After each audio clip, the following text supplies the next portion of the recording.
My beloved brothers and sisters, there are moments in life when it feels like no one understands you. People talk, they assume.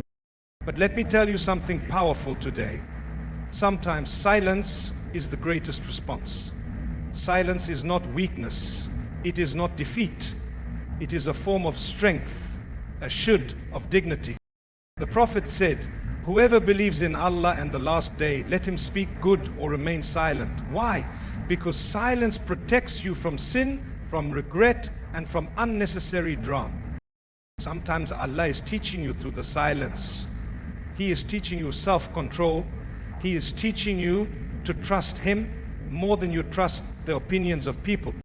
Instead of reacting to every word spoken about you, focus on yourself. Focus on your relationship with Allah. Fix your prayer, purify your heart, seek forgiveness, work on becoming better in His eyes, not theirs.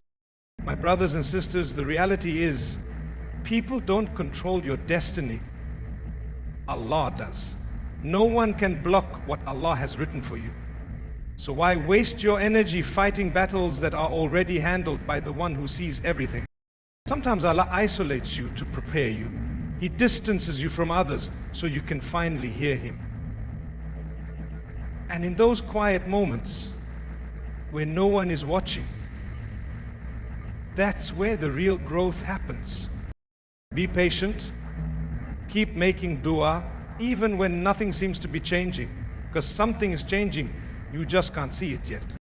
The same Allāh who split the sea for Musa alayhi salam, the same Allah who protected Yusuf alayhi salam in the darkness of the well, same Allah who answered the broken du'a of Yunus alayhi salam in the belly of the whale, that same Allah is watching over you right now. So stay silent, focus on your soul, focus on your character, focus on pleasing Allah, and trust that He will change everything when the time is right. Not a leaf falls except by His permission, and not a single tear you cry is wasted in His court. He knows, and He will respond. Be patient, and your patience is only through Allah. Quran 16:12-7. May Allah give us the strength to remain silent when it's better to be silent, to focus on our own hearts, and to trust His plan, even when we don't understand it. Silence is often misunderstood in today's world. People associate it with weakness, with being passive, or with lacking confidence. But in the teachings of Islam, silence can be one of the greatest strengths a believer possesses. It takes strength to stay silent when you are angry. It takes strength to remain quiet when you are being wronged. And it takes strength to hold back your tongue when you know you could win an argument, but you choose peace instead. When you remain silent, you give yourself the space to reflect. You give yourself a moment to think before you speak. In that space, Allah allows your heart to grow in patience and wisdom. The Prophet Muhammad taught us that whoever believes in Allah and the last day should say what is good or remain silent. That silence is not emptiness. It is filled with reward. It protects you from saying something you will regret. It shields you from backbiting, from slander, from words that hurt others or stain your own soul. In silence, there is dignity. When someone attacks your character, spreading lies or making noise around your name, you don't have to react. You don't need to explain yourself to every person. You only need to remain sincere with Allah. Let people talk, their words will fade, but your silence will echo in the heavens as a mark of your trust in the Almighty. You're not ignoring the pain, you're choosing a higher response. You're letting Allah handle what you cannot control. Silence also trains the heart. It teaches humility. When you stay silent, you acknowledge that you don't always need to be right, and that not every situation requires your voice. Sometimes the most powerful response is no response at all, because your silence says, I trust Allah more than I trust myself. And while others may see your silence as defeat, Allah sees it as sabr. He sees it as wisdom. He sees it as strength. The angels record your restraint. your self-discipline, your taqwa. That silence becomes a form of worship, a shield from sin, and a proof of your character.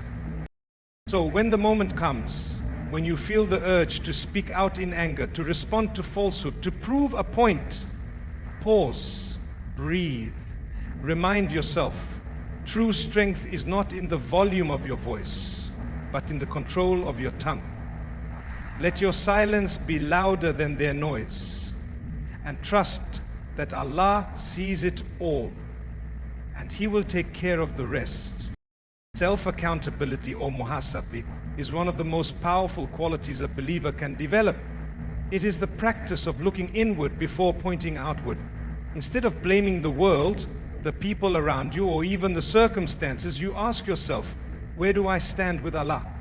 What have I done today that brought me closer to Him or further away? This deep personal reflection is not about guilt or self-hate. It's about awareness. It's about waking up every day with the mindset of a believer who wants to improve, who wants to purify their heart, who wants to fix their character for the sake of their Creator. It's easy to spot faults in others. It's much harder and much more courageous to admit your own mistakes, to own them, and then work to change them sincerely.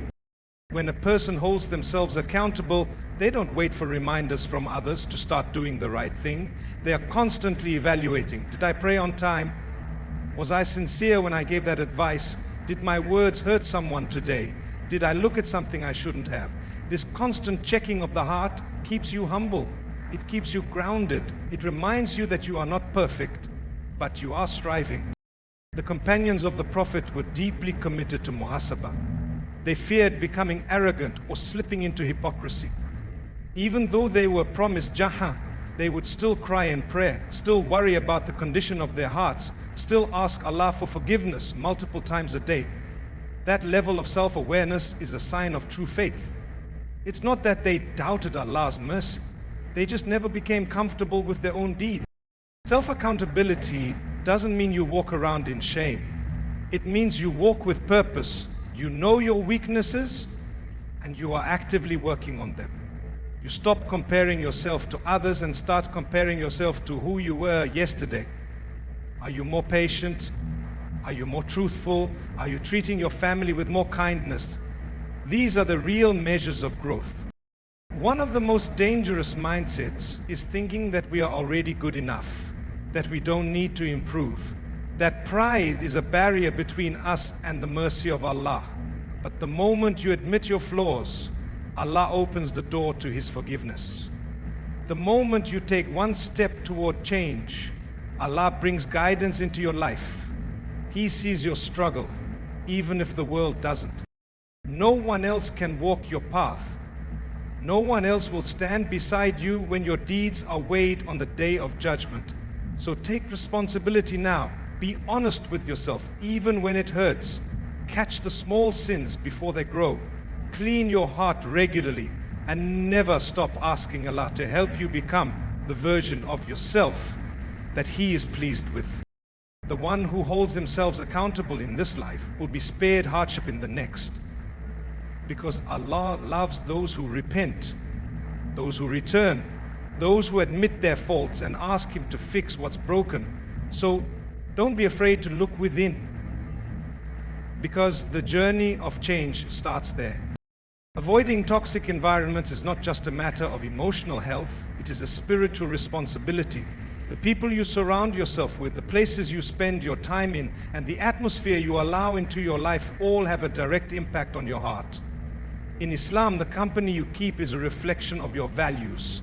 The Prophet said, a person is on the religion of his close companion. So let one of you look at whom he befriends. This teaches us that your environment shapes your behavior, your mindset, and ultimately your destiny. When you are constantly surrounded by negativity, gossip, backbiting, arrogance, mockery of religion, or people who make sin seem normal, it chips away at your soul, even if you think you're strong enough to handle it. The heart is like a sponge. It absorbs what it is exposed to. If you're always around darkness, how can you expect your heart to stay filled with light? You may start off firm in your values, but over time what once shocked you becomes familiar. What once bothered you becomes normal. That's how shaitan works. Not all at once, but gradually, through constant exposure to environments that distance you from Allah. That's why being selective with your surroundings isn't arrogance. It's protection. It's okay to walk away from gatherings where Allah is forgotten.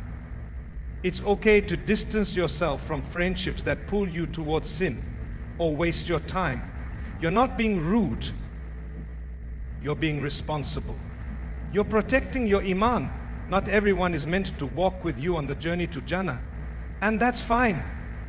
Because your goal isn't to please the people. Your goal is to please Allah. Sometimes it's not even people that are toxic. It's digital environments, social media pages, entertainment, or constant noise that distracts your heart from its purpose. Silence and solitude, when used for reflection and remembrance, can be far more nourishing than loud gatherings with no spiritual benefit. Avoiding toxic environments doesn't mean isolating yourself completely. It means choosing wisely. Surround yourself with people who remind you of Allah, who want to see you grow, who correct you gently and love you sincerely. Be in places where your iman increases, not where your soul feels heavy afterward. Your heart is a trust from Allah. Don't expose it to filth and expect it to remain pure. Choose spaces that bring you peace. Choose companions that bring you closer to the Quran. Choose environments that feed your soul, not just your ego. Because at the end of the day, what surrounds you will either raise you or ruin you, and the choice is yours. Sabr and Tawakkul are two powerful wings that carry a believer through the storms of life. Patience is not just about waiting. It's about how you behave while you wait. It's about staying calm when everything inside you wants to scream. It's about holding on to your faith when everything around you seems to be falling apart. And when that patience is paired with true trust in Allah, it transforms you. It gives you strength you didn't know you had. It teaches you that you are never alone, that even when nothing is moving in your favor, Allah is moving everything behind the scenes for your good. Patience means accepting the delay, the hardship, the loss, not with anger, but with the belief that there is a reason behind it. It's resisting the urge to complain to people and instead pouring your heart out to Allah in silent, sincere du'a. It's believing that the pain you are enduring is not a punishment, but a purification. It's knowing that Allah hears your silent tears and that every moment you stay patient is counted and rewarded. Tawakkul means handing over the burden to the one who never tires. It doesn't mean sitting back and doing nothing. It means doing your best and leaving the results to Allah. It's waking up with the worry, making your effort, praying your prayers, and then saying from your heart, Ya Allah, I trust you. I don't understand this, but I know you do. It's trusting that even the no's from Allah are better than the yeses you wanted. It's knowing that sometimes things don't work out because Allah is protecting you from something you cannot yet see. When you combine Sabr with Tawakkul, you become unshakable. Life may try to break you, but you remain firm, not because you're strong on your own, but because you are anchored to Allah. You start to see that the delay is actually a preparation, that the hardship is building you, that the loneliness is drawing you closer to your Creator, and that the silence is filled with divine wisdom. Every prophet went through hardship. Every righteous servant of Allah was tested. But they all endured with Sabr and walked with Tawakkul. They didn't always have answers, but they had faith. And that faith carried them through trials much greater than ours. So when you are tested in your health, your relationships, your finances, or your peace, don't panic. Be patient. Keep praying. Keep going. And above all, trust that Allah has not forgotten you. What is written for you will reach you, and what is not written will pass you by. But what matters most is how you respond in the meantime, with sabr in your heart and tawakkul in your soul. Because with those two, you will never be truly lost. Every test you face in life has an expiry date.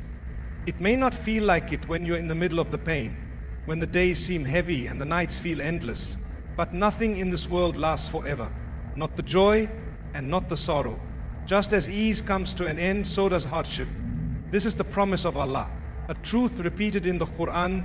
Verily, with hardship comes ease, not after hardship. With it. That means even in the darkest of moments, ease is already on the way.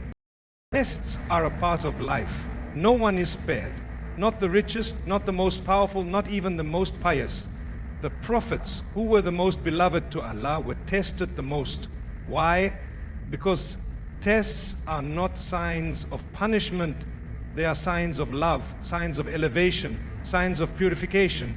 Allah uses trials to cleanse your heart, to bring you back to Him, to strengthen you in ways comfort never could. But in the middle of the test, it's easy to feel like it will never end. It's easy to believe that your current situation is permanent, that the heaviness will always be there. That is when your faith is truly tested. That is when you have to remind yourself, this is temporary. This sadness, this confusion, this pain, it has a time limit. Even if you can't see the end right now, Allah already knows when it will come. Your job is not to control the timeline. Your job is to remain firm, to keep turning to Him, to keep praying, even when you feel like nothing is changing. Sometimes Allah delays the relief not because He doesn't hear you, but because He wants to reward your endurance. Every moment you stay patient is recorded.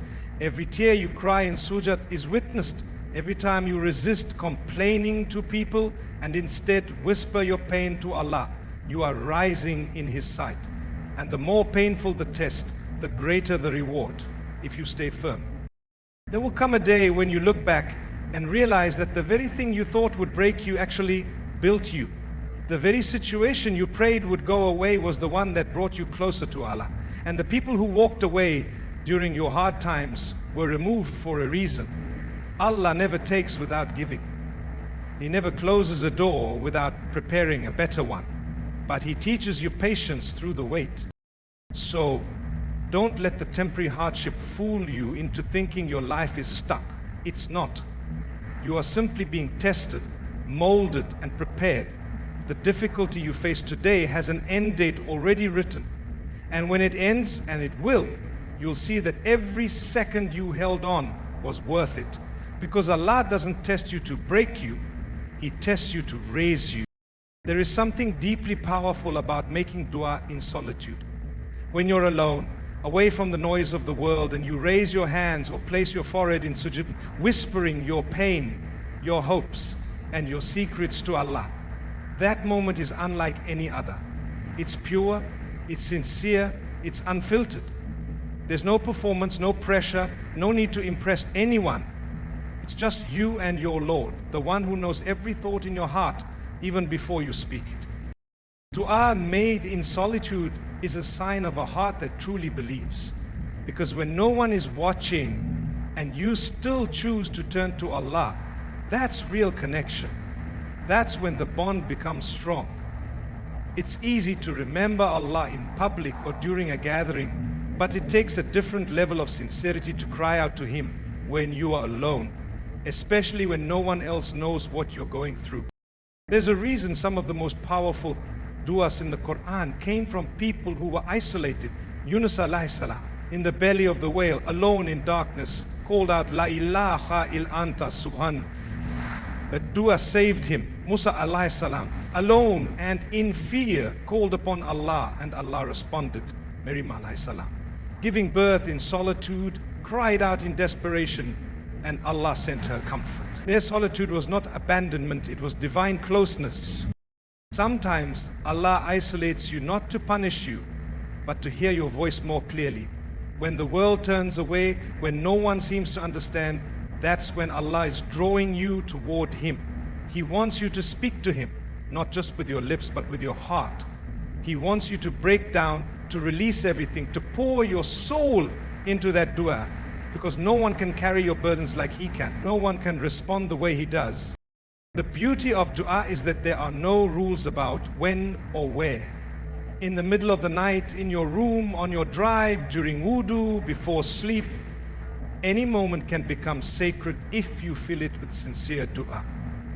And in those private conversations with Allah, you may not see immediate results, but something always happens. Your heart softens, your mind clears, your soul feels lighter, and you start to trust the process. Sometimes Allah doesn't change your situation right away because He's using the hardship to keep you close to Him, and that closeness, that connection is worth more than whatever you're asking for. The very fact that you are making du'a, especially in solitude, is a sign that Allah loves you, because He has guided your heart to remember Him. And He promises in the Quran, call upon me and I will respond to you. So never underestimate the power of those quiet, lonely moments where your heart is speaking directly to the one who created it. Your silent du'as are not forgotten. They are written, they are heard, and they will be answered in the most perfect way at the most perfect time. Growth in isolation is one of the most underestimated blessings in life. When Allah pulls you away from certain people, environments, or routines, it may feel like you're being pushed into loneliness, but in reality, you are being positioned for transformation. Isolation is not always a punishment. Sometimes it's a divine invitation to pause, reflect, and rebuild from within. In the stillness, without distractions, your soul begins to awaken. You start to see things clearly. You begin to notice what truly matters. The noise of the world fades, and what's left is your heart and your connection with Allah. It is often in solitude that the greatest spiritual growth happens. Many of the prophets experienced periods of isolation before their missions. The Prophet Muhammad would retreat to the cave of Hira long before the Quran was revealed to him. Musa alayhi salam was alone on the mountain when Allah spoke to him. Even Maryam alayhi salam withdrew from her people when she was chosen for a miraculous task. That time alone was not wasted. It was preparation. It was purification. It was a moment for the heart to be stripped of the world and filled with clarity, patience, and purpose. Now, when you are alone, there's no one to perform for, no expectations to meet, no masks to wear. You are left with the truth of who you are. And that truth can be confronting, but it's also freeing. In that space, you start working on your flaws sincerely. You repent more. You remember Allah more. You begin to ask the deeper questions about your purpose, your goals, and your hereafter. You realize how much you depended on people for validation, and how peaceful it feels when your heart starts depending on Allah alone. Isolation gives you the time to heal, to let go of the noise that distracted you from your inner wounds. It allows you to step back from toxic habits, from unhealthy cycles, and to truly listen to what your soul needs. That quiet may feel uncomfortable at first, but it's in that discomfort that true growth begins. You start letting go of what was never meant for you and holding on tighter to what brings you closer to Allah. We may not see the results immediately, but growth in isolation is like a seed planted in the dark.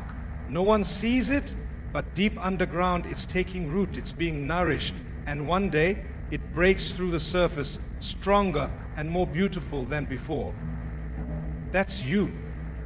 That's your heart. That's your iman, quietly strengthening in the moments no one else sees. So don't fear the season of isolation. Don't rush out of it looking for company or distractions. Embrace it, use it, talk to Allah more in that time. Reflect more, clean your heart, rebuild your intentions. Because when Allah finally brings you out of that solitude, you won't be the same. You'll be wiser, stronger, and more connected to the one who never left your side. Allah knows, and that is enough. There are moments in life when you feel misunderstood, overlooked, or wronged. Times when you've done the right thing, stayed silent, remained patient, and still people misjudge you. You may want to defend yourself, explain your intentions, or prove your sincerity, But sometimes the most powerful comfort is remembering that Allah knows. He knows the truth of your heart. He knows what you meant. He knows what you held back. He knows the tears you cried in secret, the prayers you whispered in the dark, and the sacrifices no one else saw. And that knowledge, His knowledge, is enough. When the world doesn't see your effort, Allah does. When people don't appreciate your kindness, Allah does. When you blame for something you didn't do, or when your silence is misunderstood, remember that your reward is not with people. It's with the one who sees every detail, even the intentions behind your actions. There is deep peace in letting go of the need for validation and simply trusting that Allah's awareness is all you need. This world will always have injustice. People will speak without knowing. They will assume, criticize, and forget. But Allah never forgets. He is never unaware.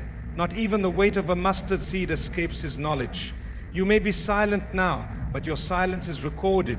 You may be hurting, but your pain is written. And on the day of judgment, every moment will be brought to light. Every wrong made right, every truth made known. And your heart feels heavy because of what people say or do, remind yourself, you are not living to please them. You are living to please Allah.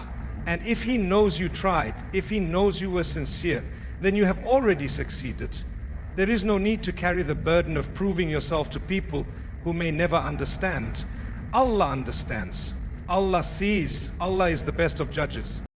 This awareness doesn't just bring comfort, it brings dignity.